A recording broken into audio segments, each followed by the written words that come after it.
Bienvenidos a su canal La Voz del Shofar, Judaísmo Mesiánico para Principiantes.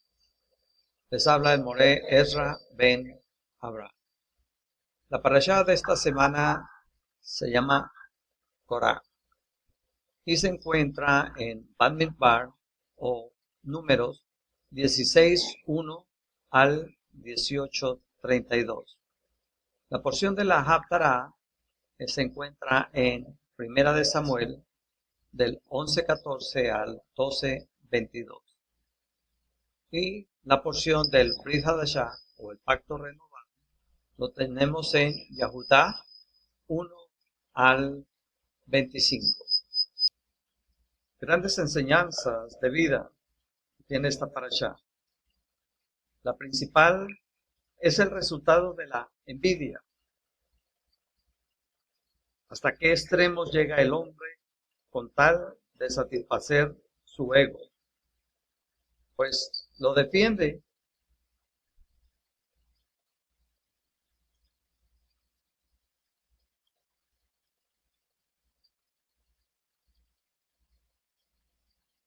Entra en acción.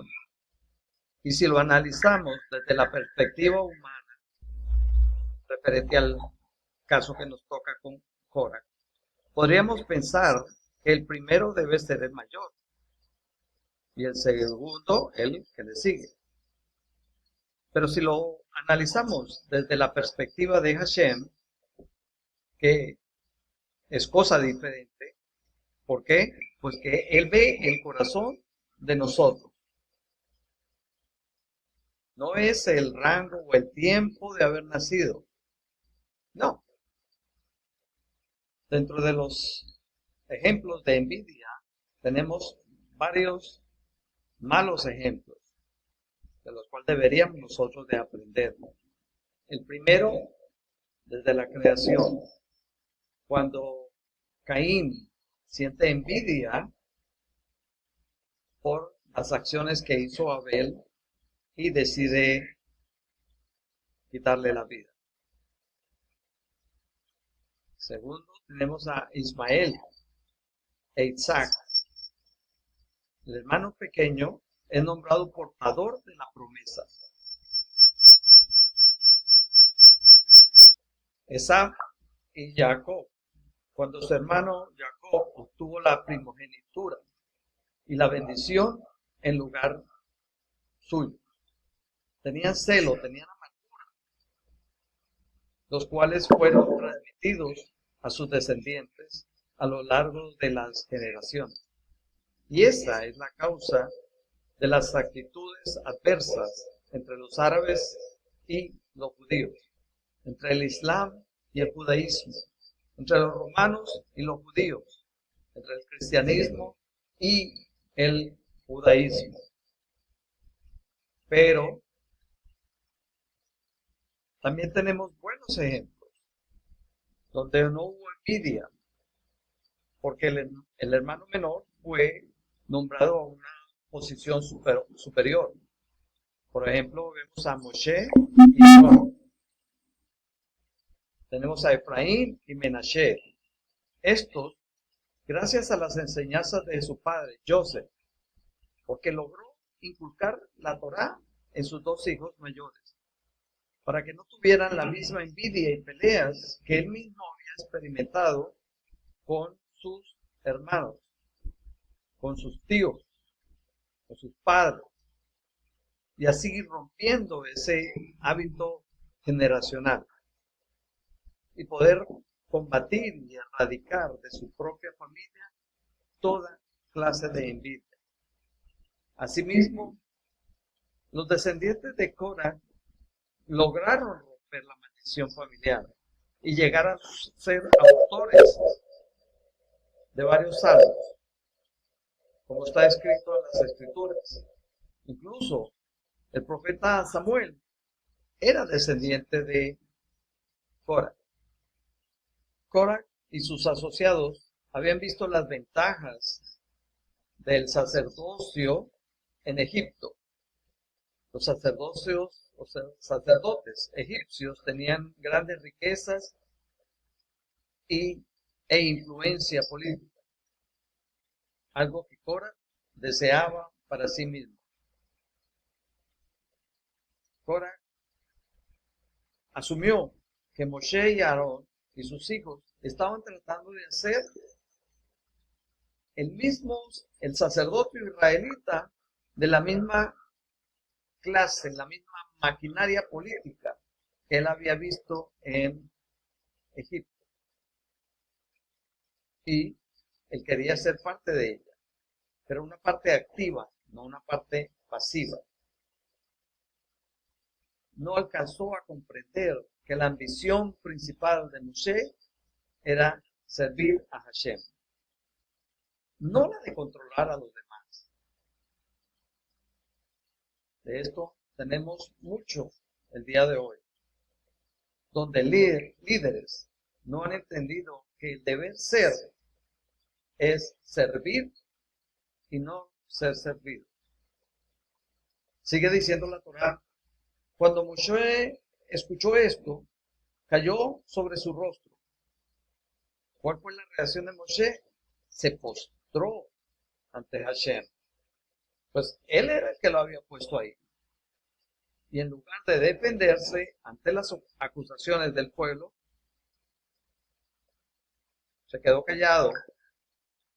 Por eso se dice que el que se humilla será enaltecido. Moshe y Aarón se sometieron bajo la mano poderosa del Eterno y así podían combatir la rebeldía, dejando todo en manos del Eterno. Dicen los sabios que una rebelión como esta, según los historiadores, no ha habido ni siquiera con los griegos ni con los pueblos bárbaros. Vemos cómo el hombre es capaz de hacer lo que sea necesario por un poco de gloria para enaltecer su ego. Debemos aprender que podemos tener diferencias y estar en desacuerdo con otros hermanos judíos, como la casa de Judá, con todas sus denominaciones, las cuales no aceptan a Yeshua como el Mashiach. Incluso los seguidores de la religión católica y sus hijas. Pero eso no significa que debemos distanciarnos de ellos. Al contrario, debemos de tener la comunicación abierta. ¿Para qué? Para mostrar con nuestro proceder que somos lo que nosotros decimos. Si analizamos esa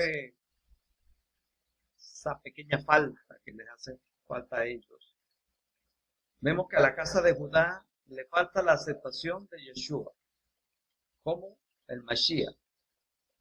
A los católicos, cristianos, evangélicos, les falta la aceptación de la Torá. Y es eso exactamente lo que nosotros hemos hecho, hemos sido escogidos. Entendemos que debemos de vivir con la Torá nuestra vida de acuerdo a la Torá y el ejemplo y las enseñanzas de Yeshua HaMashiach. Deberíamos aprender que la forma más segura e inmediata de evitar cualquier tipo de conflicto es simplemente negarse a participar. Debemos de recordar que se necesitan dos para discutir. En nuestra parashá, Moshe pide reunirse con los provocadores, Datán y Abiram. Moshe sigue con la ansia y persigue la paz. Aunque esto signifique arriesgarse o sufrir la humillación personal. Pero como ellos habían perdido el respeto hacia Aarón, lo demostraron negándose a ir cuando Moshe los mandó llamar. Además, esperaron cuando llegó Moshe, esperaron de forma altiva, profiriendo mentiras hacia Moshe. Es por esto que él pidió al Eterno un castigo inusual para el que se hallara culpable, si eran ellos o inclusive él.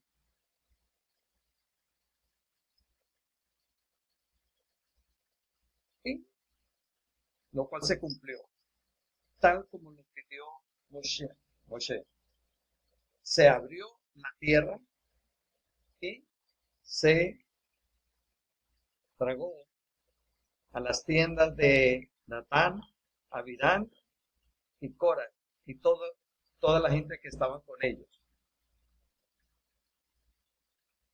Vidas perdidas simplemente por la envidia. Debemos de tomar esto como una enseñanza, como una envidia puede llegar a convertirse en algo grande y desastroso, aun cuando uno no esté ahí. Porque vemos que Moshe trató de hacer la paz con ellos, pero simplemente era imposible. Hablando sobre la Haftarah, vemos que el hecho del pueblo pedir un rey físico, como las demás naciones, era una forma sutil de rebelión, puesto que en la práctica estaban despreciando el camino trazado por el Eterno. Por lo menos Cora lo hizo abiertamente cuando se rebeló.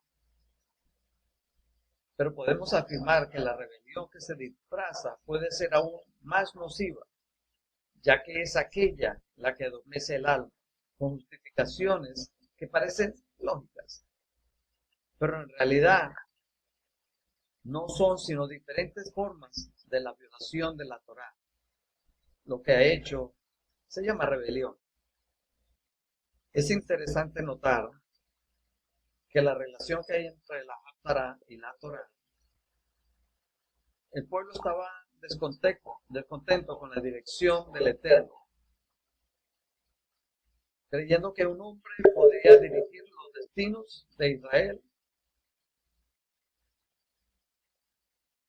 Y lo mismo pasó en el pasado, creyendo que era Moshe el que estaba tratando de dirigir los destinos del pueblo. Cuando el ser humano persiste en escoger su propio camino,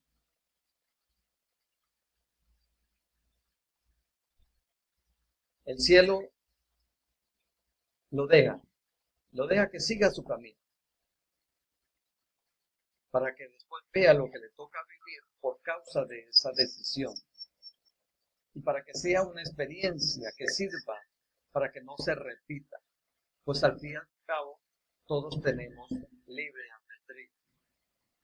En 1 de Samuel, en 12, del 14 al 18 nos dice: si temieres al Eterno y le sirvieres y oyeres su voz y no fueses rebeldes a la palabra del Eterno. Y luego continúa diciendo: mas si no oyeres la voz de el Eterno. Como podemos ver, Hashem siempre nos da a escoger. Siempre nosotros tenemos una opción, un camino que tomar. Porque al final de cuentas, nosotros tenemos libre albedrío. O sea que no le podemos echar la culpa a nadie por nuestras acciones. Y menos tratar de justificar esas acciones. Shabbat Shalom.